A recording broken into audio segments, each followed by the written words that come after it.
So originally we had the rose garden. That's where I really decided I love this gardening thing. And when we decided to open up the restaurant, I needed a bigger space, a lot of the veggies, a lot of the produce we wanted to serve at the restaurant. But I wanted something to ground it. And, we needed a space for all the tools.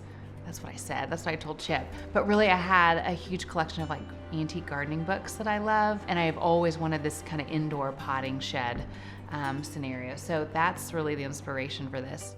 For me, that I come out here daily. This is kind of my office, especially when I work from home. This is where you'll find me, is in this space. But I think the time that I spend together with my kids, the time we're out here as a family, is so special.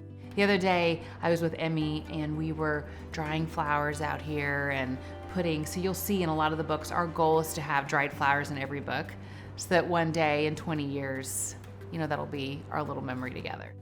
I would say what inspired me the most is just watching the way my kids love to be in the garden. I think that's one of the things that surprised me. I thought this garden was really for me, and then without even asking them, each kid had their own thing to pick, and I just saw how much the kids just naturally gravitated towards the garden. From that, it became a tradition where we started canning, pickling things together, and I love that there's something magical that happens in the garden. Whether it's a small raised bed or this large garden, there's something about growing your own food, growing your own flowers, I'm telling you, is really sweet. It's special.